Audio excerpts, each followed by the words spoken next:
You know it's super fly when Day Bar is open. Hip-hop review, news, plus breaking new artists, pop culture, current events with an urban view of it. This is all things hip-hop, delivered raw, unpolitically correct, the fans' perspective, putting all artists in check. Dope content, current hot by remarkable men. Our thoughts, clearly. Welcome to Audio Theory. Yo, welcome back to the Audio Theory podcast. If you're new to the channel, please hit the subscribe button as well as the like button. What's good, Danny? How have you been? I've been great, man. It's nice to have relaxing weekends and be at home during the week. I know it's going to sound repetitive when I ask you, how are you recovering 2 weeks from Colombia? So if anyone who listens and doesn't get it, it's because you haven't been, bro. You know what I mean? You just have me, you don't understand what that shit does to your body, dog. So how are you feeling physically? Yeah, this is the first full week, or not full week, but first week where I feel like I'm fully recovered, which is crazy to think about because we got home, almost over a week ago? 2.5 weeks ago. Yep, the 18th or 19th, I want to say. 2.5 weeks. Damn. Yeah, it's been a minute. Yeah. Shit, half a month.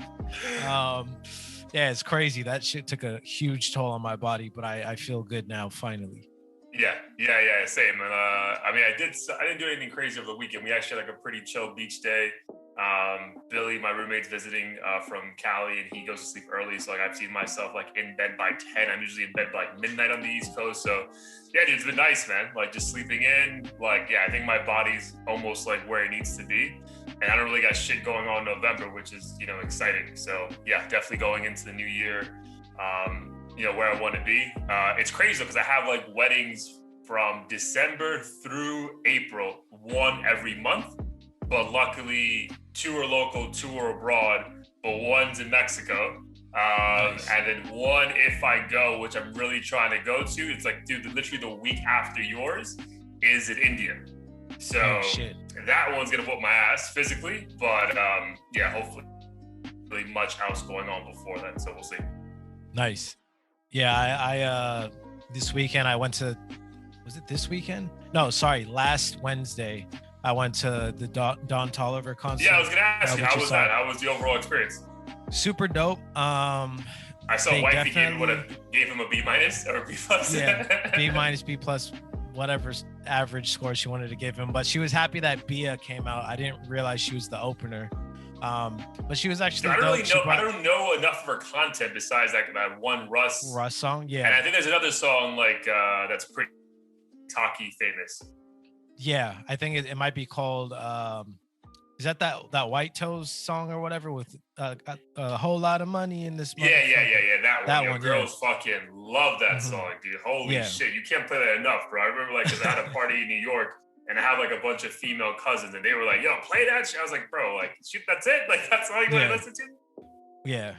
I will say her performance was really dope. I was impressed. His performance was also super dope. The set was very trippy. Obviously, they had big ass giant mushrooms and trippy backdrops. Something you would probably want to see if you were actually on shrooms. I'd say the only quote unquote criticism would be at certain points he wasn't even he was letting the crowd sing all the lyrics. He was just chiming in one word every 20 seconds. I don't really mind if they sing over their lyrics, but if they're just walking around and pacing across the stage back and forth, then it doesn't really do much. So that was the only criticism. There's a couple songs where he's doing. Did I pay for the crowd to sing this song, or did I pay for you to sing this song? Right. But he's still one of my favorite artists. I definitely enjoyed myself. Got a little too drunk, but it is what it is. What Sarah posted is the last of the Ratch and Batch hour, whatever, Yeah. No, that's cool though. You guys get together. Was it a full house? What was the overall? Were you guys in general admission? How was the actual venue? So we purchased seat tickets. There is a general admission area, but you'd have to show up really early if you want to actually get a good view. So I didn't want to do that. I prefer just my own space. It's a pretty full house overall. The crowd was night and day versus Isaiah Rashad. Isaiah Rashad, the crowd was a little more almost hipster in a lot of ways. A bit older, I'd say. Whereas like the Hoochies came out for Don Toliver, they're all like 19 and shit. So oh wow, that was the thing. Well, I mean, it he's kind of felt also, like Rolling Loud. Yeah, that's a good point. I mean, but he's also super young, right? Like Don, I don't think he's like more than 23, 24. Like, yeah, I think he's like early 20s. Yeah. So he has like a mature like aura about him though. Oh yeah. Just like in general, like. Did he do an extensive like set list though, or was it just like new shit and he was out? It's pretty much new shit and he was out. Okay. Nothing new that I recall, but overall it was a dope experience. And you said you have another concert this week though, right? Yeah, IDK on Friday. That's exciting, dude. Same venue? Different one. So I mean, it's like, I don't know, a mile away from the other one, but I've never been there. It should be cool though. Yeah, dude. I feel like, I know we've been fans for a minute of his.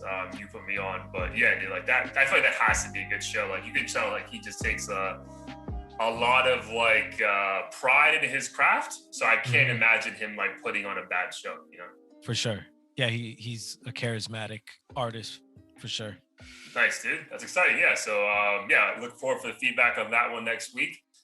Speaking of feedback though, how's been, because you dropped Thirst Trap exactly almost a week ago. So before I share my feedback with you, which I haven't given Blake yet, I wanted to save it for the pod. What's been like the initial feedback online, friends, randoms? Like, what is it? I'd say the feedback has been really good so far. I think a common theme that I've seen was people really enjoyed the lyrics. I had a couple old friends who like at least never vocalized their feedback to me from previous songs, but I had a friend like quote one of the lines to me, and he's like, it was the one he's showing off to his homies to impress them, but the problem is he's suffering from depression. The problem is he's suffering from depression, and he quoted that and he's like, that's me. And then a different friend mentioned he really liked the lyrics. So it's been positive overall. I think with this release, I didn't anticipate it to have like a similar effect to Ignore Me, just because Ignore Me I thought was a much more quote unquote like mainstream club banger or whatever that like anyone would want to put on in certain environments, whereas this was more of like a message, so to speak. So I don't think it's, at least I haven't seen it have the same effect as Ignore Me, but at the same time, I think it was I had a much different approach with Ignore Me. That was like my baby, whereas this one was more of like, this is a moment that I was going through and recorded and wanted to share with the world, so to speak, if that makes sense. Yeah, it makes total sense. But it's funny how you say that, because I felt that just without listening to the song, because I saw your post about it. It was like almost like dude, I want to say, and tell me you felt this as well, like if like your brothers or anyone told you, like almost like dismissive of the song. Like I feel like you were like downplaying Thirst Trap, almost like, listen, man, like I don't give, like, I mean, you said in the lyrics, which kind of makes sense, but it's like you could like this or not like this.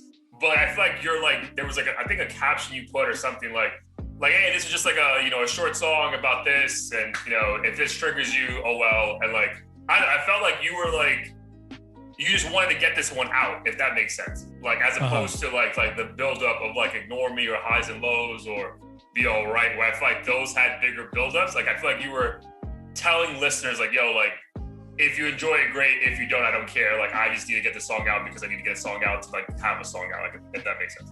Yeah, it's interesting that you pointed that out. So I have 3 songs in the works. I think part of that might have been, of the 3, it's my least favorite. Got it. My least personal favorite, at least. Got it. And for me, I wanted to focus more attention on those other 2. So I think that's probably where that like more dismissive energy or whatever came from. And I don't know, I felt like this was my most experimental one, like lyrics wise, and just from like anything I've done even previous to like Ignore Me.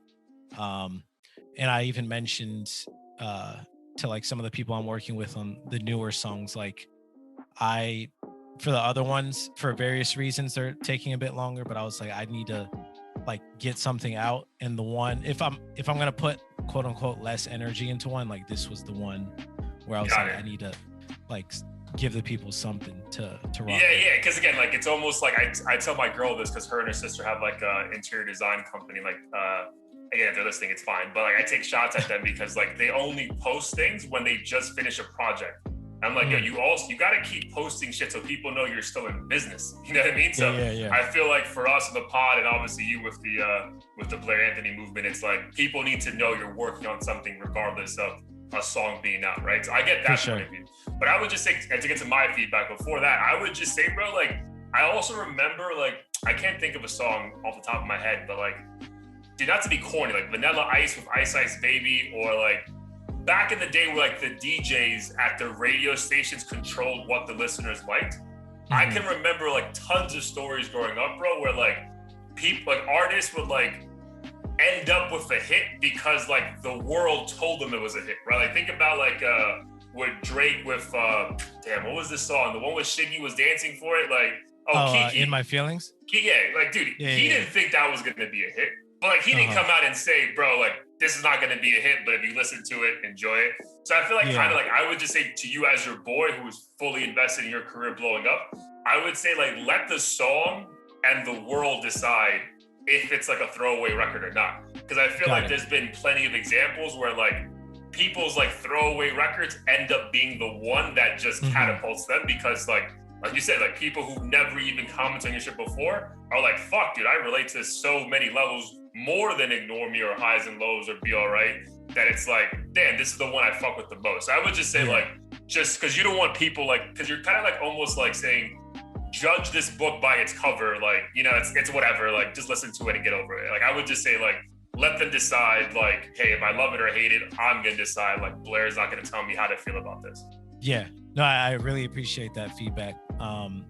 And I think with a lot of my releases, like inevitably I'll have babies, but I need to get into that mindset of treating each one like it is the next big track. Right. And like it could be. Like let the person decide if this is my best or like my weakest track or whatever you want to say. Because that was the vibe I got. Like before I listened to it, like I even mentally, I was just like, well, I mean, he's not that hype about it, so why would I be that hype about it? You know? But then I heard it, so that's my feedback, bro. I fucking loved it. Like not to rank it, but like lyrically, this is a song that a lot of people could fucking connect with, right? Like maybe Ignore Me is more of the, I mean, we said like that could be like a song for like athletes to get motivated to, who've been like dismissed. But like maybe a lot of people don't even view life like, hey, someday you're gonna fucking not be able to say, ignore me, right? Maybe people don't even look at life like that, right? But everyone, and it's a good topic because we're gonna talk about like the social media and the metaverse a little bit, like everyone is infatuated with what social media is. So if there's ever going to be one song, like for Be Alright, like maybe no one hopefully hasn't lost a family member yet, right? So like they get the song as sentimental to certain people, but maybe they're like, I mean, I get it, but like it doesn't really hit me like that. Dude, everyone is enamored with social media. So I feel like everyone can relate from either posting it, liking things, just viewing from the back. The line, viewing from the back, what a fucking line. But one line that really was the one that like I was on the treadmill, I was like, yo, I had to fucking like, the song wasn't even finished, I had to fucking run it back, was the line you said in the first verse where you're like, I'm too afraid to even live my life, like something around that quote, like I'm terrified to live my life and make a mistake. Yo, that line, bro, that is like every introvert to like a T, right? Like you just, you're too afraid to speak up. You're like, damn, but I know I can say, like, dude, that shit hit me so hard that I had to fucking run it back. And then I love the fact that it was shorter. So like, bro, like, I mean, I don't know your numbers for that specific song, but I feel like maybe like initial, like the numbers have to be higher because people are just running it back over and over again, And then I really enjoyed that you did a similar thing you've done on other songs. I don't know if it was Ignore Me, but like where it almost felt like the beat drops and you're going a cappella, but it's not a cappella, but really it's just the voice is the beat. And like that, I love when you do that, right? Because it's almost like, yo, listen the fuck up. I'm about to like spit some like serious shit, and it's not just like throwaway lyrics. So yeah, bro, like I really enjoyed this song. So I can only imagine someone who didn't have like any context, like just found on their Spotify playlist or wherever, like probably took them to like a very intimate thing. Because again, we're all enamored with this thing called social media, right? The internet is everything right now. So yeah, bro, I would definitely just say like the only feedback, like the song was great. I would just say, yeah, let the fucking world decide what the song is or isn't. Like, don't let these people think it's anything besides, yo, I'm putting out a song that I enjoyed making. I hope you do too. For sure. I really appreciate this feedback because I think this was something in my mind I was wondering if I was doing. But oh, really? Obviously, yeah, but I wasn't aware if, because not everyone like responds to my music or even engages. So half the time I'm not aware of like the perception of the marketing and promotion. And I think as an introvert, part of me feels like, I guess, sleazy if I'm like too in your face about like, hey, this is some shit I did, like engage. But I think moving forward, I'm definitely gonna be like less apologetic about like, hey, I made this shit. I'm proud of it. Fucking check it out and just give people that. And shout out to my two brothers. I think too, I kind of fucked myself over and shout out to West as well. Cause I think he even mentioned this, like sometimes he doesn't like to gather feedback before putting something out because I mean, music obviously is a super subjective art. And I think some people are clearly more talented than others, but at the end of the day, like I might think a song is trash, you might love it and vice versa. Right. And I know Wes mentioned like an instance of him showing some people like unfinished work, or maybe it was finished. And he was like, I don't know, they suggested changing part of the hook or something. And like, clearly in his heart, he was like absolutely not, like, yeah. This is my favorite part actually kind of thing. So I sent the track to my brothers ahead of time because they obviously want to hear it like earlier than later. But on the text thread, like I didn't get the same reaction I got when I sent Ignore Me.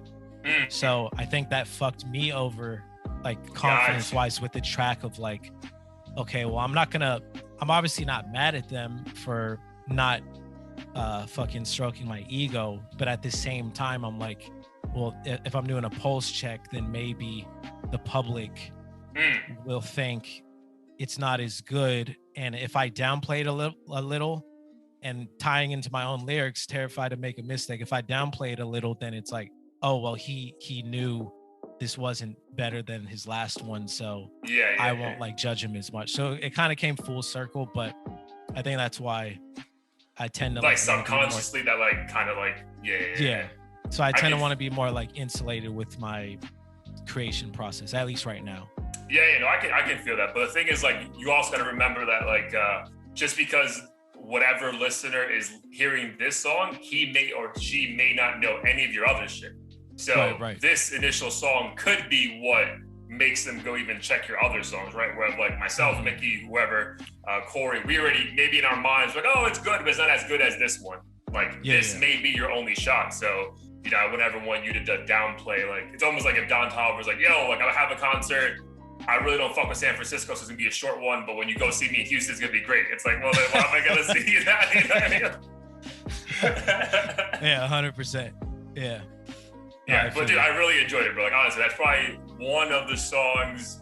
If I had to compare, it's like rank it. Like I played that one, probably like ran it back a lot. Like I think Ignore Me, I really fell in love with it like maybe a couple weeks before Columbia when we went. Because I was like, damn, this shit is really like, I was going on runs and I was like, yo, like I guess like when it's like in your ears, like close, it really made me like, holy shit, this is like, he's spitting on this shit. But yeah, this one I was like, yo, run that shit back, bro, run it back. And like, this is like one of the first songs where I've like been sending it to people. Whereas like, as opposed to like, I'm like, yo, if you see my story, like, I hope you go check it out. But like, I've been like actively like, bro, go check this fucking song out. And like, I think in the comments, like tag like Charlemagne the God, I was like, bro, like you gotta this is different, though. Like, this is some shit Yeah. that everyone who talks about mental health should kind of like just peep for a second. So Yeah, I saw that. Appreciate it. yeah, for sure, bro. So yeah, again, great job. Yeah, that was my only feedback, but honestly, bro, I'm excited, and hopefully, more people keep commenting. We found a little, maybe a glitch in the Instagram system, so hopefully we'll get more people to go check out not only this page, but the Blair Anthony YouTube page. But yeah, man, let's get into it. Before we get into some like non-music stuff, I want to stay with music for a second. One of our favorite artists, Big Sean, dropped, I guess, like considered an EP, mixtape kind of a thing. Only like 7 songs. Hit Boy produced everything. A couple dope features. So, what was your thought on Big Sean's project? Honestly, I thought it was exactly what I expected. The beats were phenomenal. I do love me some quality over quantity, so I'm glad it wasn't like a 30-track album or anything. Right, like if you don't got it, like don't put it out. You know what I mean? Like, right. And clearly they've, been hanging out and just making good music. And I think that my favorite song is definitely the one with Dirk. Yeah, I think it's called Loyalty. Or yeah, Loyal? I got it here. Loyalty to a Fault, I think. Yeah. Yeah, Loyalty to a Fault. I think it's like Yeah. LTAF is the acronym on the video and stuff. Yep. So yeah, I thought overall it was great. I still play several of the songs. And to our point earlier, I think Big Sean is definitely underrated. I won't argue with people on whether or not he's like top 5 to ever do it. I don't think he's top 5 to ever do it, but I think in this era, there's moments where he's like top 5 out. Yeah. Top 5 out for sure in terms of this new era. And he's just one of those lyricists who's very skilled, and for me it's refreshing because he's not talking about the same bullshit a lot of these newer rappers are talking about. He's one of the few ones who talks about like mental health or whatever else he's going through. And yeah, like everything he talks about, like it's believable. Like, you know what I mean? Like he's not talking about killing somebody or like, yo, I robbed this guy. And it's like, bro, like, because if he said shit like that, like, bro, we don't believe you, bro. You're like 5'3". Like, you know what I mean? Like, that's not happening. Plus, he's not like an aggressive, like evil dude. Like of the few rappers out there, like he's someone who I don't find intimidating. Not to say he's like a bitch or anything, but he's someone who you feel like you could walk up to, have a mature conversation with, and learn something from, and is just like down to earth. Yeah, dude, I totally agree with that, bro. I think the Jay Shetty interview really helped me like get a better understanding of like his background. Because again, dude, I've been following Big Sean pretty intently since like the Mike Posner days, like in 2008, 2009, when they had all those mixtapes together, and then he finally dropped Finally Famous. So yeah, dude, like I feel like he's always been like an approachable dude. Maybe because we're so similar in age, like it felt like you were listening from like, a peer, quote unquote, as opposed to like, someone who's like 15 years older than you trying to school you on life. But yeah, dude, I thought the album was good, man. Like, album, mixtape, whatever you want to call it. There wasn't like a lot of songs. There were still some songs where I'm like, this is good, but maybe not like, I'm not going to bump this over and over again. But I really enjoyed What a Life. Loyalty to a Fault was fucking phenomenal, bro. Like, phenomenal, dude. I think he has a line where he's like something like he's talking to because he always had the cool thing of like his ad libs are like almost like snuck in underneath, and he's like telling like the girl's like texting him like you better delete those nudes. He's like, yeah, I got you, psych. And I was like, bro, dying, dude.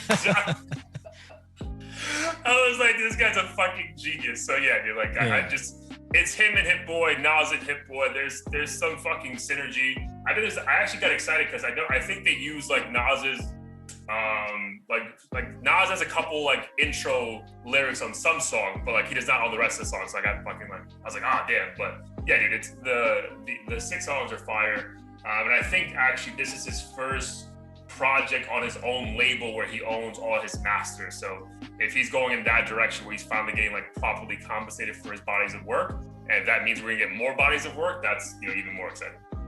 For sure. Yeah, I'm looking forward to it.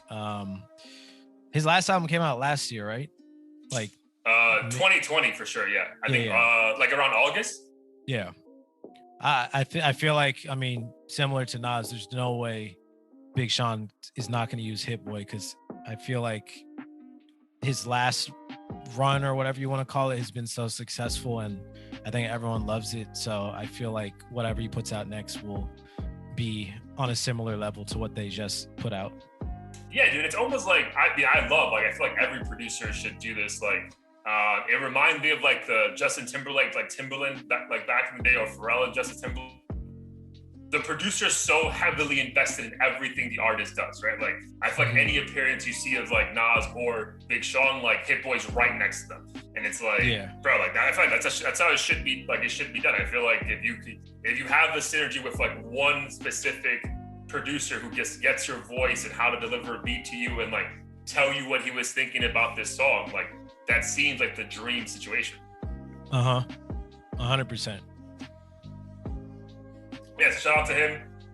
The body of work is called What You Expect. So yeah, I think we both expected this to be a really good project, and it was. So excited to see what they drop before the year's up, if anything at all. But this was definitely a nice tease to what to expect from Big Sean moving forward. So to make a hard left on topics, though, I wanted to go a couple of things that really have nothing to do with music, but just, I mean, maybe with music in the future. But one, dude, how did you take Elon Musk talking about like I guess you know, like CNN and all these different platforms that are pro-left are always like, well, the rich just gave back some money, you know, we could feed world hunger and, you know, cure that within a day or something like that, right? And I think like someone like the WFO, whoever, like chimed in like, yeah, if Elon Musk gave whatever, we could end world hunger. And then how you responded saying, all right, cool, I'll do it. What do you need? Kind of like, and calling them out. I'm like, yo, like, show me the process and how I can give you, and I will give you $6 billion. Like, how do you like interpret the whole situation? Yeah, I think I sided with Elon Musk because I feel like people just say things that sound good on paper, but no one has a plan. Like, I could sit here and complain. I do complain about the homelessness in San Francisco, but I'm not gonna front like I know how easy or difficult it is to fix that shit. Right. So I take it with a grain of salt. I'm not on fucking Reddit and shit saying, oh, well, if, you know, the police slash their salaries in half, then, you know, these homeless people could do this and that. And I think people just want a villain. And I myself don't even really trust charities, if I'm being honest, at least the big ones. Hell no, bro. I don't even trust churches with my money. And I'm Christian, bro. Like, yeah, same. Like, if I'm gonna help somebody, like, I personally have always felt the best when I'm like physically feeding someone and having like a conversation. I don't like just blindly fucking sending $100 to like PETA or some shit, because I don't see the benefit. They probably send me like a stock photo of some happy dog, like, look what you saved or some shit. But yeah, I think Elon Musk is on the right page. Obviously, he's willing to help, but we need a rundown, just like any contract. Like, yo, where's 100%. My money going? And what's the timeline? And who's going to help? And we also have to realize that, you know, you can give someone fish, but we should also be giving people the knowledge to fish on their own. So I don't know if that's part of the plan or what, but totally. A lot of people just want to be mad at rich people. That's what it really is. Yeah, like envy is obviously a super real thing. Yeah, so I totally agree with that. I was like, it was funny to just see someone like check another major, the World Health Organization. I don't know what it was that just like that said that comment, but like the fact that he was like, bro, I will give you $6 billion tomorrow if you can just post on Twitter exactly how this money will be used, and I will give it to you. First of all, dude, he can probably raise $6 billion like the next day. So he's just like, bro, like, this is whatever you need me to do, I'll do. Fine. But I like it. Yeah, it was like, cause it's always the like the low hanging fruit, right? Like, I love Bernie Sanders, but it's always like, tax the rich more, and they should be paying this, and they should pay. I'm like, bro, like, okay, man, like, we get it. Like, bro, like, you're mad that these guys have so much money and people don't have. That's a valid thing to be upset about, but it's also like, you never really give a plan. It's just like, tax them more. It's like, okay, bro, but there's also other loopholes that they can fucking find to keep dodging taxes. So like, there has to be something else here. So I don't know, man, it was just cool to see that like, I feel like the media is always trying to portray these billionaires like as terrible human beings who really don't give a fuck about anything else. The fact that he was like, bro, I'll do it, just I'm not going to be an idiot about it. Tell me how this is going to help. I feel like that made people, because he sort of has this weird way of like being the wealthiest man in the world, but also being like the people champ.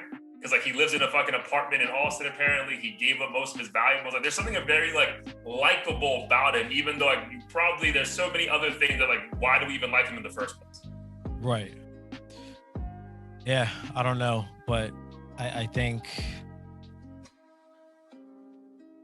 we've reached a point in time where we need a different focus of some sort, and I think after the pandemic it's just turned to the people that, like, the select few people that we think are in power. I don't even think people think fucking Joe Biden's in power anymore. Like, no one thinks that. Every conversation is about Bezos, Musk, Zuckerberg, which we'll get to later. Like, and I get it too, because like those guys technically do like run the world. Yeah, dude. Think about it. Especially like, yeah, dude, they have everything. Like, dude, that's the most valuable car, the most valuable company, the most valuable like the most I guess traditional like platform for everyone to use. Like, yeah, dude, those three guys do literally run the world. Which is scary, but I mean, I salute them for fucking making it to that point. Yeah, dude. I mean, that's the beautiful thing about. I mean, I guess it's the American dream, but I guess dream. Like, I mean, at the end of the day, like these guys had a vision and they achieved it, right? So like, I mean, we can hate on that, but it's cool to see, you know, people like Musk or Zuckerberg or Bezos like step up and say, dude, I'll help, but like, you're not gonna put me in a corner and call me a piece of shit because like I'm not willingly giving you a blank check, and say, yeah, go figure it out. Like I didn't become a billionaire by doing that. So like, right. I can respect that too. But I guess in a similar realm, Zuckerberg. So I feel like not the biggest thing recently, but obviously Facebook got a lot of heat for a ton of like privacy things and observing different like hate groups and like really not reporting on it. And what they did, I think last week or the week before, was they had a keynote thing where like Zuckerberg announced they're changing Facebook's name, or I guess they're also going to be known as Meta. And Meta is short for the Metaverse. So you want to give people a quick rundown of what that even like means? Yeah. So I guess, I mean, for obvious reasons, Facebook wants to expand beyond just being this social network where people comment on each other's walls, or like just Instagram where you're posting pictures. I think like the most simple way to explain it is they're trying to essentially blend reality with the virtual world, at least from what I gathered in that like 1 hour video. And that being said, you know, essentially people can have their own like digital spaces or create and sell digital goods. Nike just filed for a trademark to, you know, sell Nike products on whatever the next Metaverse thing is. Yep.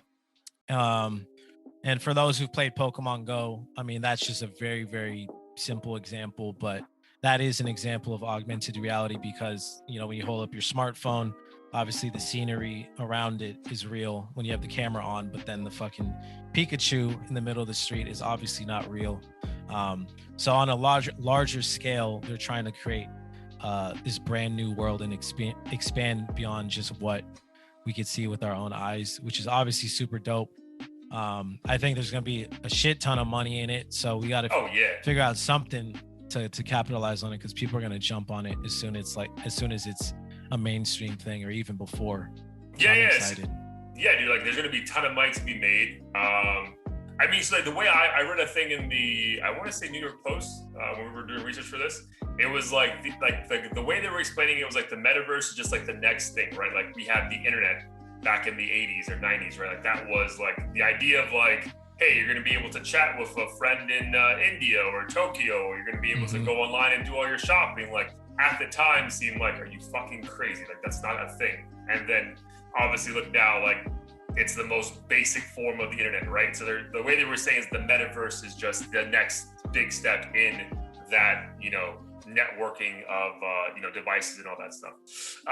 What's wild though, like if you kind of think about it, like a lot of this stuff in the metaverse is already here, right? Like it's just like, I think it's just going to be like a continuation of what the internet becomes and evolves to, right? Because if you think of like, I don't play Fortnite, bro, but a lot of the things that Zuckerberg brought up is very similar to what Fortnite is. Like, you're in your own little world and you can do a lot of things in that world. You know what I mean? Like, it's kind of like very similar to that. If you think about NFTs, like that's, virtual art. Like, it doesn't really mean anything, but it kind of does if you put value on the virtual world in the first place. So like, I feel like a lot of these things aren't that like crazy because they're kind of like already around us like right now. Yeah, for sure. And like, at least in this space, since we're technically like a music podcast, I imagine like virtual concerts, which I think are already here, but if they are, they're not mainstream. So, I'm sure at some point you'll be able to pay like $50 and then put on your goggles and be backstage with Travis Scott as he's preparing for his set or something like that. So I think there's going to be a million ways to like basically monetize your life, and it's going to get super personal, probably creepy in a lot of ways, but yeah, dude, because there's I think a company called, another big metaverse like type company, I think called Roblox. I guess they make games and stuff. Yeah, that and, like they're killing it apparently in this fucking field. Like they did, like the CEO like is worth like I think a few $1 billion. Like, but like even their pushback that they've been getting since they went public is that even in that setting, like there's anti-Nazi group. I mean, there's Nazi groups. There's fucking anti-gay groups. There's like all these different things that are in the metaverse, which is like, I guess it's kind of okay, but it's like, should it be allowed? And then like, it's like, but I guess the people who create these different metaverses, like they really want, if you join, you dictate how that world is, like what the rules are for that world. Whereas I guess like in, Facebook, Instagram, whatever, like you have to follow by certain social norms. I guess in the metaverse, they're saying like you let the people create what the social norm should be. For sure. And I think, there's going to be people that exist that have beliefs that we don't like at any given time. So I don't know if I necessarily agree with like censoring stuff or anything like that. Obviously, if it gets to a point where people are, instigating and promoting real life violence and things like that, then it should be shut down. But if someone wants to create a group talking about how much they fucking hate fat people or some shit, then let them be, I guess, as long as it's not, getting out of hand and right, and they don't go and actually do damage lives to these people. Yeah, exactly. But yeah, what's weird though is like I feel like a certain part of this is here, and I don't know if it's here to stay. Like I feel that like we've embraced the internet so well. The idea of like this now, like there's an augmented version of you in this whatever parallel universe or whatever. Like I don't know, the idea of like the fucking goggles, bro. Like I feel like that hasn't caught on. Like, you know what I mean? Like, it's still like, oh, it's cool if you have it at your house. But like, I don't know, bro. Like, me personally, like, I'm not trying to be like a fucking like, old timer, but like, I'm all about like, let's fucking see what else can be created. And like crypto is cool and all that shit. But like, I don't know, man, like the idea of like really trying to push this like augmented reality stuff, bro. Like, and like the idea of putting that shit on and then like spending half my day with that on to be a part of this world seems like a fucking job. You know what I mean? Like, and it just doesn't feel like a natural thing to do. Like, and maybe the generation after us is like all about it, but I don't know. It just feels like that's going to be probably the hump that all of these creators, even us, maybe have to get over. Because I feel like that's just not a natural part of people's like life. For sure, and I'd agree. For me, the only practical use I could see with it is like if, for instance, like we're looking at wedding venues right now. Maybe instead of paying $1,000 to travel, I can look at it for 20 minutes. Put that bitch right on, yeah. Yep. Or if we want to buy some new shoes, instead of playing around with and looking at 30 different photos from different angles, you can like quote unquote pick it up and play around with it for 10 minutes. But in terms of like spending my whole day in like Indonesia on like a Tuesday because I'm bored, I don't see that being like something I would that sounds enjoy low-key and like convince myself is real. Or that Colombia. Sounds kind of lit. That sounds more lit. Yeah. But that shit I would don't be know. exhausting. But the idea of it sounds like actually exhausting. Like, you know what I mean? Like putting it on, putting it off. Like it feels still very much like a novelty, right? Like, your rich friend has it, or, you go to the mall and they have like the the cool place to check it out a little bit. But it's like, bro, like, am I really gonna do this? Like, I get home, I just worked. Now I'm working from home. I'm gonna fucking put on like another screen right here for like, you know, that just seems like excessive. At least I don't think we're there yet. So like, that's why it felt weird for Zuckerberg and Facebook to change their name to that now. Because it really, again, from the articles I read, it felt like they were just looking for a diversion from the other shit they're dealing with to say, well, let's just focus on the future. And it's like, all right, bro, but that seems like really far away. Like, yes, there's parts of it that's happening now, but like, you don't really offer any products that really like makes the point of you changing your name to this now. So I don't know, it's odd. It really just felt like a cover up. Like, hey, let's just not talk about any of the negative shit we've been dealing with the past like 2 years. Let's focus on what the future could be. It's like, all right, that's a convenient story, but like when there's actual things that are happening that are negatively affecting like the average American or average human being, it just seems like really awkward timing. Yeah. And I mean, I know they've been working on the Oculus thing for a minute. As far as I was aware, up until this point, I thought it was literally just like a cool gaming thing. Yeah, and I think most of it's going to feel like gaming. Yeah. The majority of it's going to feel like your life in that world becomes a game. Like, you can build buildings, you can build cities. It's like, I think it sounds cool, bro. Like, this is not like I'm not saying like this is like lame, but it's just like, I don't know, bro. Like, I also want to like go outside more. You know? Right. Like, I feel like I'm inside. Like, I don't want to go even deeper inside to this other thing now. Like, bro, but outside is also available. Like, why can't we go do that? Right. I mean, it does technically coincide with the whole pandemic thing. Right, like this world's going to shit a lot. Yeah, like this world's going to shit. So why don't we just create a new world and there's no COVID, there's nothing to worry about. It's like, all right, bro, but then you die in real life. And then you're also technically. But also the name I mean, did they change the name Facebook to Metaverse? So like, that's what I initially company heard. Metaverse now?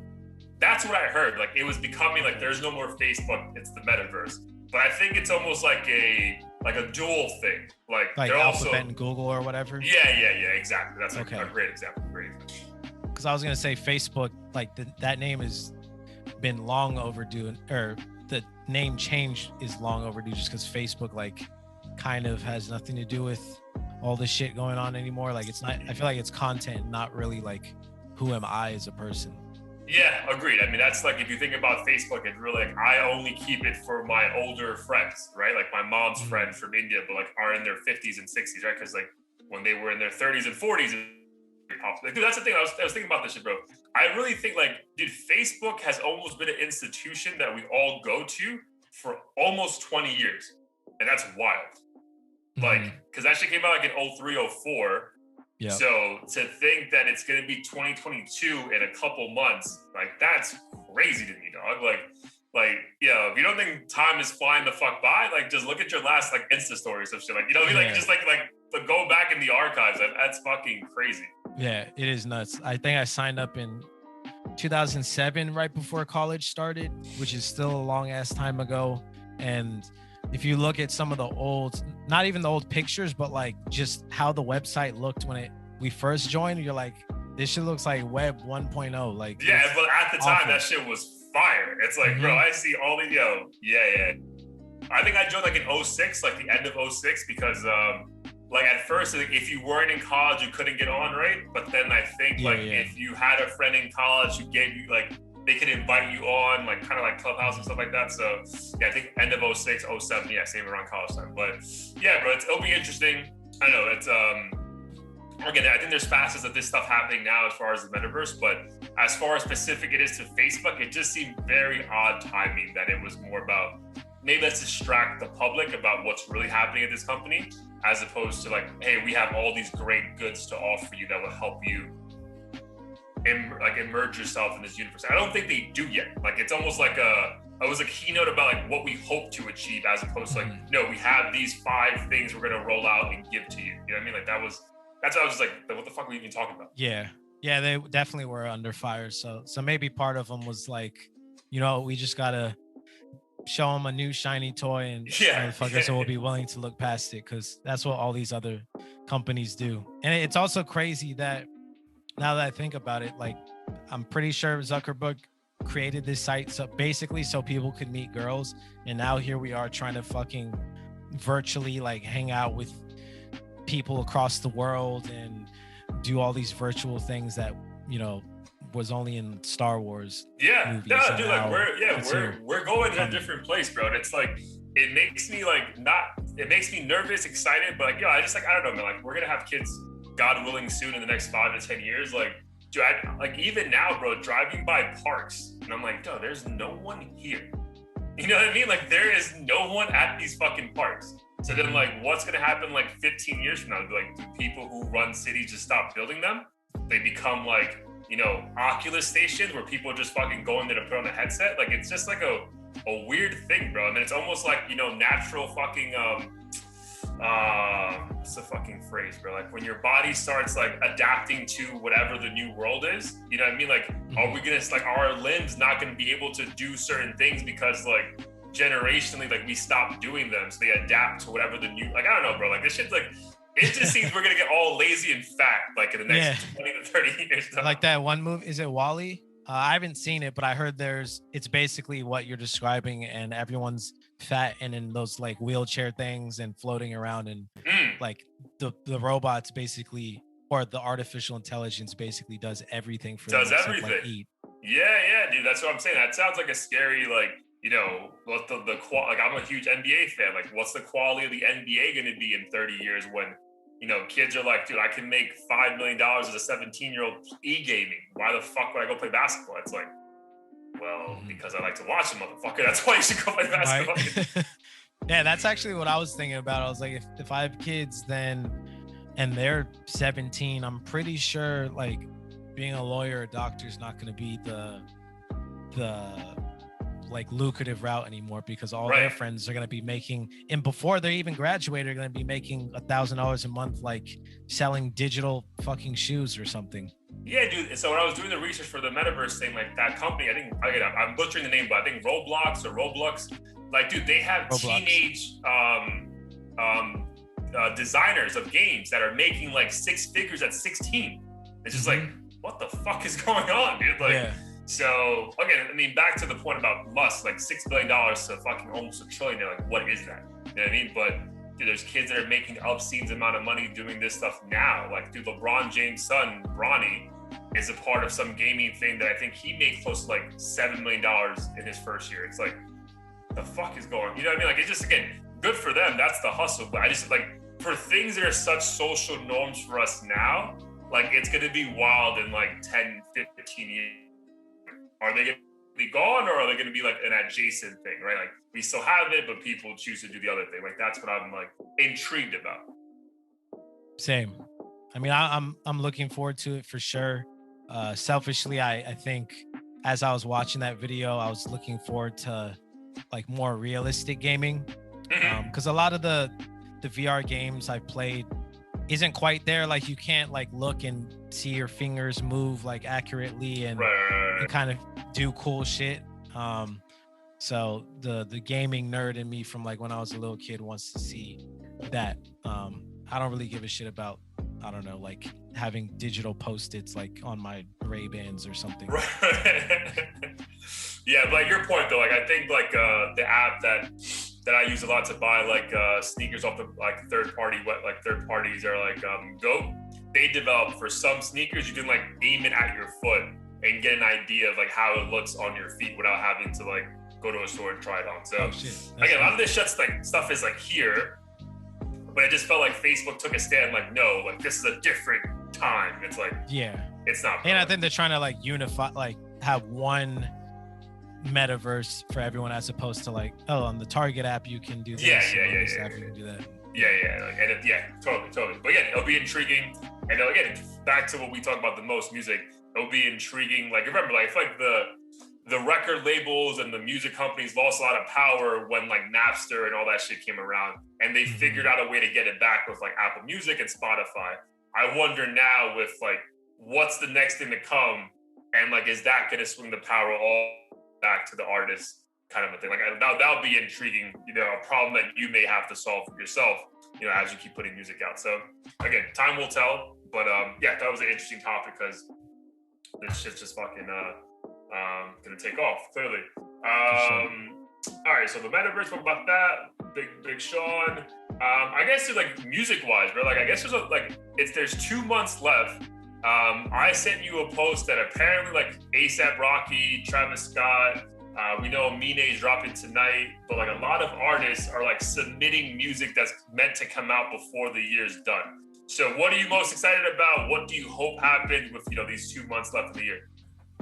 These 2 months left in general, I would say, like, if I had to pick 3 people I truly like want to hear from, I'd say Travis, and then ASAP and Kendrick, just because I haven't heard from either. I mean, no one's really heard from either of them in such a long time. Yeah. And to your point, ASAP, we have already established is one of those guys who, if like Drake and the Coles weren't around, would be the next one with the torch, like running shit.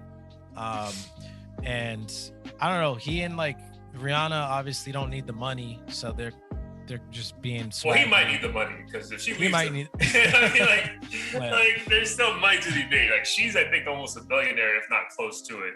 But yeah, I think he might need the money. Yeah. But yeah, I think those are probably the 3 people I'm looking forward to most. But my expectations are super low in terms of actually getting anything at this point. Not in terms of the quality, but if I'm actually gonna hear it within the next few months. Yeah, that's fair. I mean, dude, my thing is like in hindsight, like I'm surprised that because I guess we see Travis so much everywhere. He pops up on a dope feature, and you're like, that did my Travis quench for the week or whatever. But yeah, it's been so long since his last album, bro. Like Astroworld came out in the summer of 2018. It's about to be 2022, and we've just been like okay with it, right? That's rare. Like that's a rare thing about him, where it's like I feel like because he does so much, and is always like in the media somewhere, the other Kylie or the Baby or the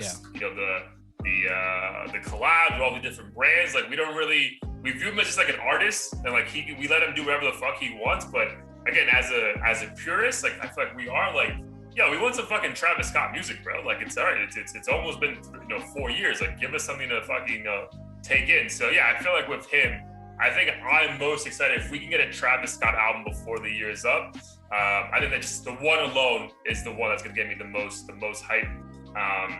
And bro, speaking of music, I was looking forward to, bro. I tell me if you did as well. Like I re-listened to the Young Thug Punk album, bro. Like it just didn't do it for me at all, man. Like I really was like trying. I was like, let me play it back. Like maybe I missed something. I was hoping you were gonna say it was fire on second listen or something. Dog. Like there's a couple of songs. Like I really think Drake, the song with him and Drake and Travis, like Drake spazzes, bro. Like there's one lyric that Drake uses that is like I've been on the charts for 500 weeks in a row. Clearly, someone fucking likes me. I was like, bro, chill. Like you don't have to do that to us. Like, right? Like we get it. We know, bro. We know. So, but yeah, like he spazzed on it, and Travis is always great on hook. But yeah, like I was really looking for like, this Young Thug project's gonna be the shit, and it just was, mid to me. So yeah, but I think the need a dope Travis Scott album to drop. Just again, I don't really think he ever gives us any like deep lyrics about anything that's like over. But I feel like we also just deserve a vibe, and I feel like he creates a vibe on his 13 of 14 tracks that like consistent from song 1 to song 14, which I think we just need right now, because we didn't get that with CLB, we didn't get it with Donda. Anything else that came out this year was just like, all right. Like I'm excited for us to do like our review of the year soon, because like I feel like we had moments where we got good bodies of work or good songs, but nothing that I'm like, this was it. You know what I mean? Like I know like we joked around, and like I really do think it's gonna be my top 10 albums. Like the Young Dolph and Key Glock thing, like I loved it, but like in hindsight, I think I loved it a lot because it was a different sound. Mm-hmm. It wasn't like I was like, this is the fucking give this shit every fucking prize that comes out. I was like, man, it's body of work, but I don't think we've gotten anything that's like, this is a fucking vibe from start to finish. Yeah, 100% agree.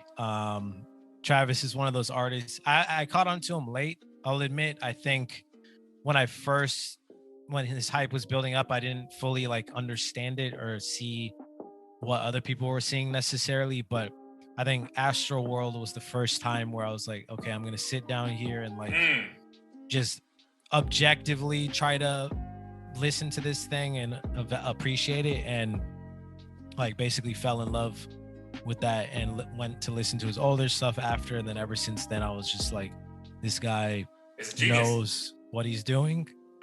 He creates an experience through the music. So I think that's why a lot of people don't criticize him for not having like those deep bars or whatever, lyrical bars, or even necessarily give a fuck if he doesn't write his own stuff, because I know there's, or all of his stuff, because I know there was the ghostwriting rumors or whatever. Oh, I didn't hear about that. Okay. Yeah, I think last year they came out and said, because Sci-Hi's reference track. He said he had a few tracks on Astroworld, right? That he wrote. Gotcha. Yeah, but to me, I never saw him as like, you know, a Nas or something where it's like need to be spitting these bars. Like, he's obviously melodic and shit, but especially when you found out, like when I found out at least, that he has a lot to do with the production of the song itself. Like maybe it's not the beat, but like he's in control of his vocals very well. So I mean, I don't know if I was late per se, but I remember the first album that I was driving back from Charlotte in 2016 to move to Miami, and Birds in the Trap just came out. And I was like, man, I keep hearing this Goosebumps song all the time on like the radio. I'm like, all right, I get it. But it has this guy, like, he has to be like a one-hit wonder. It can't be anything serious. And bro, that album was like, holy shit, this is fucking phenomenal, bro. Like, and then when Astroworld came out, I was like, this guy can just like put you in any realm he wants to take you. You talk about fucking metaverses. Like, this motherfucker take you to any fucking universe. Yeah. Oh no, if he creates a metaverse, that's just gonna make him a trillionaire. Yeah, dude. So yeah, I would think he's the one. Because again, with Kendrick Lamar, I'm like, bro, like, no, good for you. Like, you hinted that you want to retire. Like, you don't really give a fuck about this shit no more like that anymore. Like, we all respect you as one of the GOATs. Like, if you, God forbid, went away, like, forever. You like, did your job. Yeah, like, bro, we know, like, maybe you're not top 5 all time, but bro, you're definitely in the conversation with like everyone's top 5 of all time. So, and then A$AP Rocky, like, again, I would just be excited because, like, yeah, dude, like, we don't have any A$AP shit, bro. Like, I know you got money now, you're fucking always gonna be Pretty Boy Flacco, and I'm glad that his Long Live A$AP thing is finally on not social media, but like different streaming platforms. Again, right, old shit that we love, right? So yeah, I just think for the nostalgia and to keep propelling what his brand is, I think we need new music from him. And at some point, we're gonna forget that these guys are even rappers, right? Like if you don't fucking put out music, it's, what are you, bro? Like, you're just like a fucking good-looking dude that has a bad bitch. Like, all right, great. Right. Yeah. It's wild how, because I don't even think a lot of these rappers did it on purpose. Like a Playboi Carti or A$AP Rocky. Like, a lot of these rappers accidentally build brands because of things that weren't even necessarily in the control. Like, I know girls just love A$AP Rocky. Half of them probably couldn't even fucking recite a song, but every girl just loves him. And like, girls like know him though from like that movie. What was that movie where like that hip hop movie? Yeah, where they got accepted into college, but they use like Bitcoin to get in. I actually own that fucking movie, but I'm not gonna lie to you. Like, I actually have the movie. But yeah, like, because he has like a fucking 20-minute scene in that movie, and girls are just like obsessed. Like, oh my god, he's so fucking hot. I'm like, he has an album, like, yo, music, you know what I mean? Like, yeah.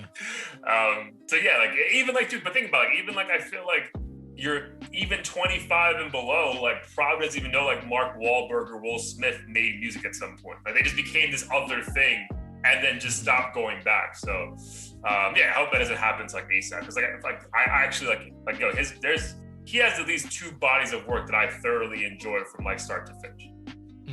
For sure. And on the Kendrick note, I feel like because he's been gone for so long and hinted at retirement and stuff, I think that almost puts him in a bad position, because it kind of leaves us thinking he's not gonna be motivated really to like do a whole lot with it. Kind of like, there's some shit on my mind and I'm just gonna get it out and dip. Whereas with A$AP, he strikes me as someone who just likes to kind of have fun and do his thing. So I feel like whatever he puts out will be similar to his older shit, where with Kendrick, I don't know if I expect him to create that same spark from like the albums that we love if he's really trying to dip and like has been in this crazy dark place and doesn't like want to be in the spotlight. Yeah, from a enjoyable standpoint, yeah, I think ASAP probably be the more enjoyable body of work. But again, you just have to think whatever Kendrick says, like even if he's in a pissed off mood, the way he's gonna say it is gonna be so clever. You're gonna be like, all right, dude, like fuck, hate the world. Like let's talk about it. Like, you know what I mean? Like, so yeah, I'm looking forward to that. Yeah, but we'll definitely, before the year is up, before we get to our 100th episode, we're already at episode 90, which is fucking great. We'll talk about year review, because I think music wise, man, like this is gonna go down as a pretty weird year in music. Again, I really, we go back to some of our first episodes in January and February. I really think everyone being on like alert when CLB dropping, and then for it not to drop till I guess August. So like 8 months of just waiting kind of really fucked it up for everybody. Like at least the listener. I think the listener was at a disservice because too many artists and record labels were afraid, I'm not trying to drop at the same time as Drake. And it just like, everything just started coming out randomly. And it was just like, okay, like, dude, like, again, maybe this is a sign of the time. Like Khaled dropped an album, like, bro, whatever. Like, no one cares about that shit right now. You know what I mean? Like no one is talking about, like Khaled album was phenomenal. Like I know I like the 21 Savage and Justin Bieber song, but like besides that, I'm not playing back many songs from that fucking album. So yeah, it was a weird year, but we'll see how it plays out. Yeah, man, that's pretty much all I really wanted to dive into before we get into like what we're looking forward to. I mean, heat of the week. So is there any other topic you want to jump into before we dip? I think I wanted to quickly touch upon the Fetty Wap thing, just because. Yeah, dude. Yeah, for sure. That shit is crazy. And it's not even like, normally I don't really give two shits about like these guys getting arrested or whatever. Yeah, got a gun charge and they might do 6 months and shit. Like I could care less. But the fact that he's facing life, I mean, I doubt he'll get life, but if he's facing life, he still might get fucking 20 years or something. So I'll give a quick background. So Fetty Wap was about to perform at Rolling Loud, New York with his last week or weekend. And I think right before his performance, the feds pulled up on him and his crew, and I think he got indicted with drug trafficking like all over America, like something like wild charges. Heroin and fentanyl, I believe. Yeah, dude. We were just talking about fentanyl on the last episode too, which again, if he is doing that, fuck him. But again, I really hope it's not that.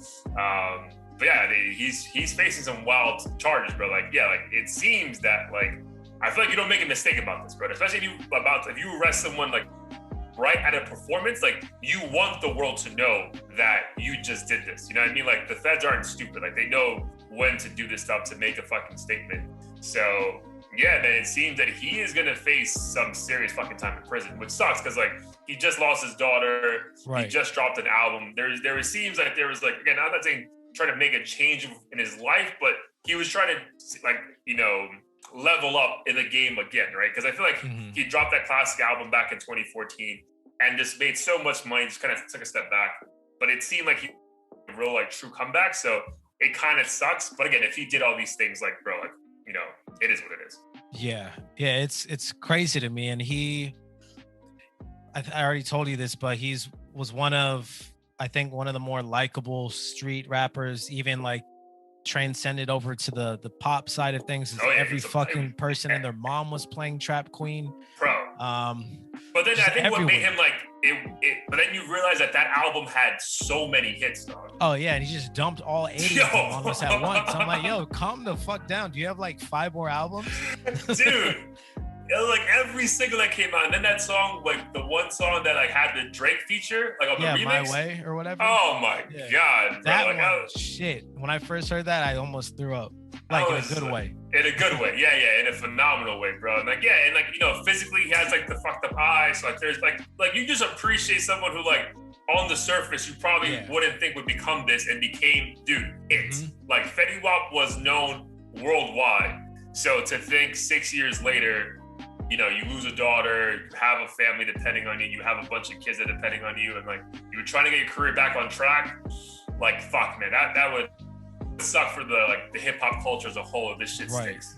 So I mean, if he did this, do you think it has to do with his money running low in comparison to his lifestyle, or do you think it has to do with greed and just seeing an easy opportunity and him thinking he would essentially get away with it.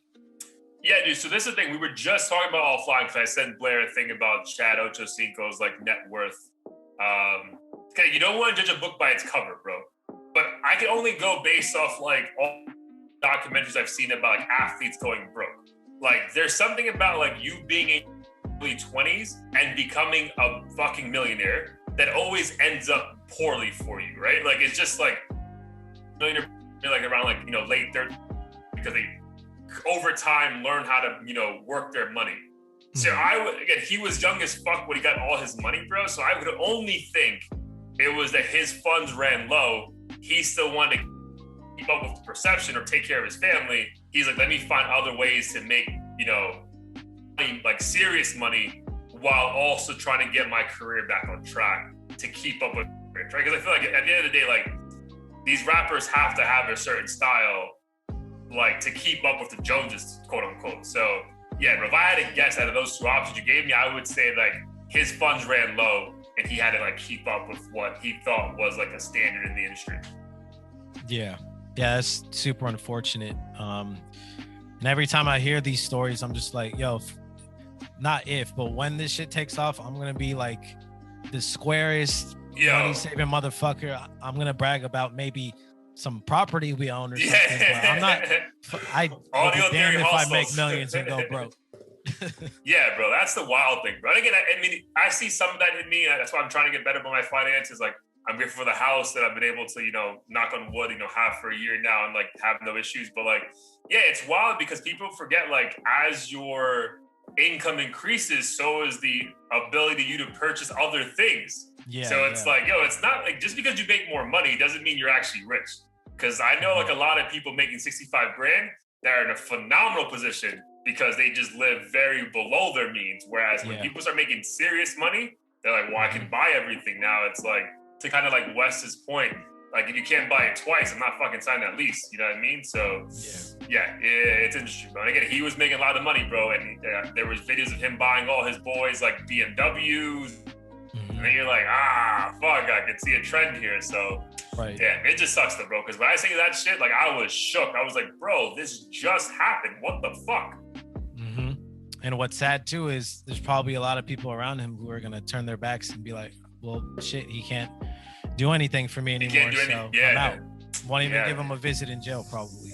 Yeah, bro. Yo, you know what's weird? In doing not the research, but like reading the article from TMZ about him, I didn't realize he's from Jersey. I don't know. There's something about his flow that I always says like a Southern rapper for some reason. I didn't realize he's like. Yeah, he definitely has that aura. I knew he's from Jersey only because I'm pretty sure like in a lot of his singles and shit, he mentions Jersey and all kinds of shit. But he definitely has that more like Southern auto-tuney kind of flow. Yeah, just like most dudes from Jersey and New York don't have dreads like that. Like it just wasn't a thing, right? You know what I mean? So, but yeah, shout out to him, bro. Again, if he's innocent, hope that comes out. I hope it's a misunderstanding, bro. But I can't see the feds just like, you know, no, there's no way they make mistakes. You know what I mean? Like this is because then imagine, bro, it looks bad on them if they made a mistake at one of the biggest festivals in the country, bro. You know what I mean? Like it's not like some small ass show in like fucking Throgs Neck, New York. Like this is a fucking the biggest show like of the fall or winter, whatever. Like this is you can't miss on this one, bro. You got to be all in, and I think they were all in on this one. So yeah, I don't know much about law, but I've time and time again on the internet I see people say like if the feds got you, they have enough evidence to right. They're not wasting. Like they're not gonna, like it's not petty crime shit. Like they have way bigger fish to fry. So that means like, this dude must have been pushing serious weight if they're gonna get involved at this level. So again, hopefully it works out. You know, we'll report it here. But yeah, definitely a great topic to bring up. But episode 90 almost in the books. Heat of the week, bro. I think we were singing a lot of music to each other on Friday, which was like the first in a long time. So that was exciting. So excited to hear what your heat of the week for this week is. For sure, yeah. I mean, as you mentioned, it was kind of tough because there was a lot. Selfishly, I will add, selfishly and confidently, add Thirst Trap to that list. Close up nominees, though.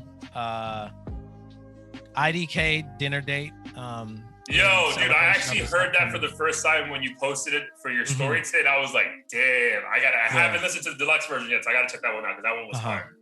That one's definitely fire. I hope he performs it Friday. And then the other one I sent to you was Mine Now by Anders. And Kevin Raleigh, or Rowley, whatever. Kevin Raleigh. He's that Asian Canadian artist that I've mentioned before for Heat of the Week's way in the past, but he reminds me of The Weeknd. My brother Mickey actually put me on, Corey put me on to him. Nice. Way back when, and I don't know, just super impressed with his music, even though hasn't blown up yet.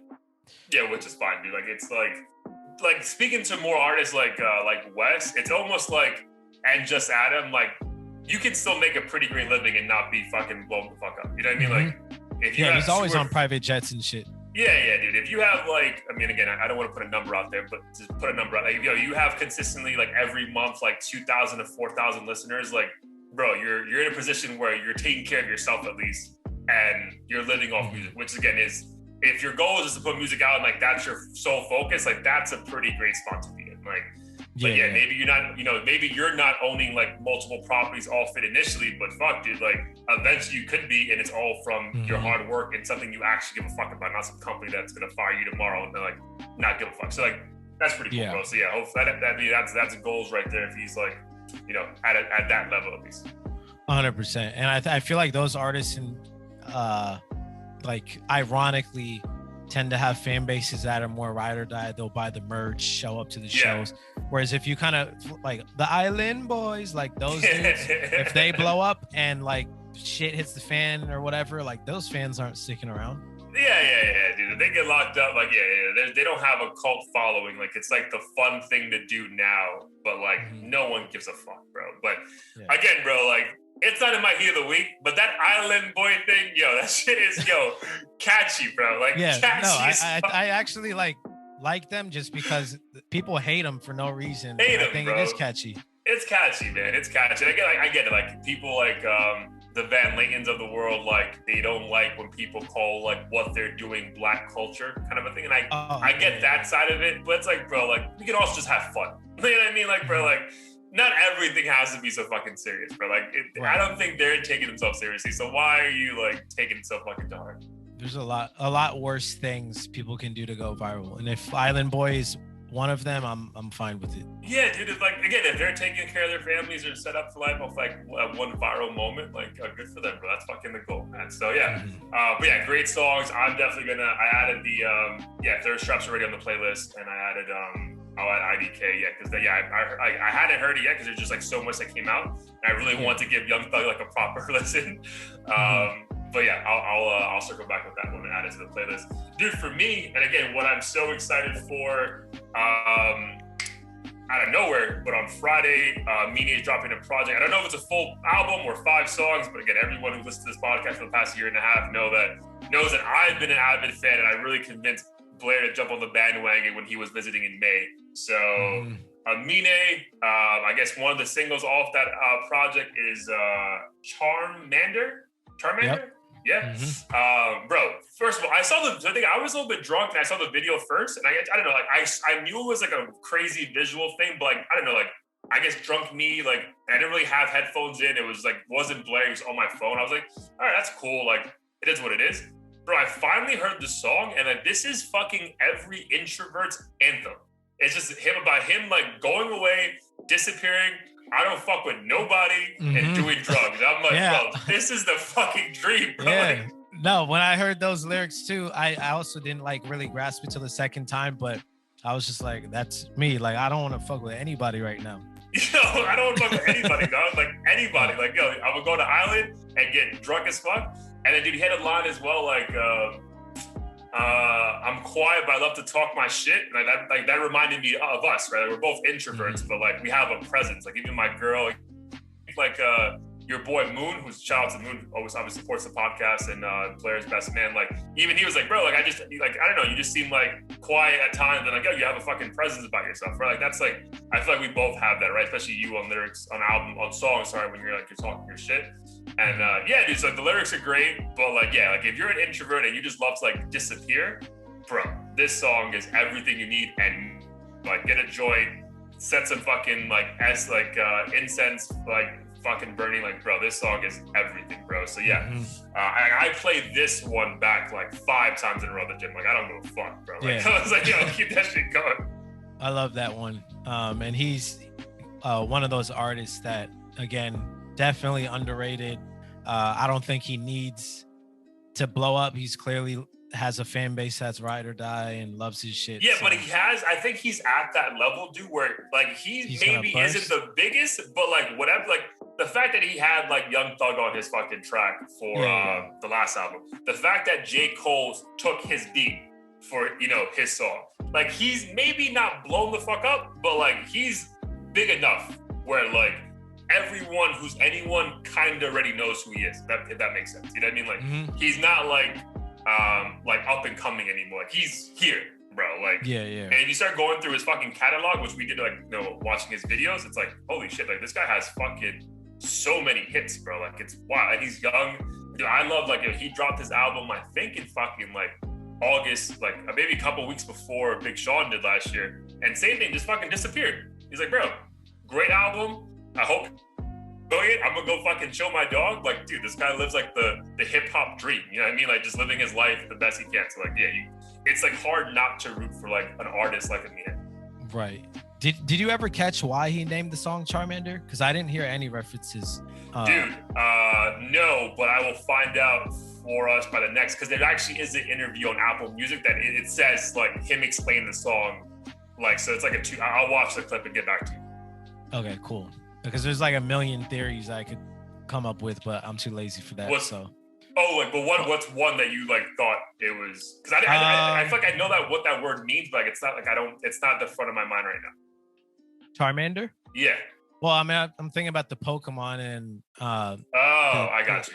The TV show, and if I recall correctly, he was kind of like one of the problematic Pokemon that eventually evolved and like became the strongest of the group. Like, I mean, that's just a random theory, but I feel like it could be a million things. Like maybe I know a lot of artists sometimes literally name songs just to like pique the interest of people. As I was thinking of my music, I thought about that. Yeah. I got you. Yeah, but I'll do a follow-up then on next week, because there's an interview on Apple Music that he's like talking about the creation of the song, but I didn't kind of deep it. Yeah. Cool, man. Episode 90 in the books, bro. That's exciting. Another milestone for us. Let the people know where to catch this episode, everything else we got going on. Yes, sir. Catch us at audio-theory.com. New episode every week, Friday to be specific. We also have the Spotify and Apple Music playlists updated every week with the Heat of the Week selection, so be sure to tune into that. I believe we also have a couple interviews in the works. International, baby, let's go. International interviews, just switching it up a bit. Don't necessarily have like the date set in stone, but it will be before the end of this year, so we'll have that. I mean, it's November. I would say we don't have at least 2 more interviews this year, so kind of goes with like the 1 interview per month that we've been doing. So yep. And we obviously have the merch still up. Again, super comfortable, unbiased opinion. Yo, everyone, dog. Like, I love when I see people who like didn't tell me they copped it, that cop it and wear it, and like, bro, like so comfy, keeps me warm. And again, most of the people buying it for me like are in New York, so like, you know, they're not gonna just wear that shit. Like, they're gonna fucking die of ammonia. They're just wearing it. You know what I mean? So like, shit like it's legit like warm. So man, we're not just saying it like this. The merch is fire. So definitely cop the merch. And the logo is fire too, if I do say so myself. I think, again, Indian Fiverr dude that we got in contact with, genius. I don't know what school he went to for design, but that shit was super fire. Yeah. What's funny is like my aunt actually wants to like create her own jacket with the logo. So she was asking, you know, like back in the day, like you would have like the not the sample, but like just the cutout of something, and you like iron it on. She's like, can you get me just the logo? And I was, we can buy a sticker and like just, I don't know, like figure it out. Like, well, but yeah, we'll see if we can make that happen for these. Nice. Sounds good. All right, my brother. Well, another episode in the books. Appreciate all the support. And again, we figured out a thing where we can post our links the YouTube page and the Spotify playlist and all that good on Instagram itself. So I know a lot of you guys see us on Instagram first, check out everything else we're doing. So we appreciate that, and hopefully those will make it easier for you to catch up on old and new episodes coming out every week. Yep. Yeah, good call. Awesome, my brother. Well, great catching up. See you next week, dude. Peace. Be Likewise. safe, and definitely excited to hear the feedback on the IDK concert. For sure. 100%. Peace.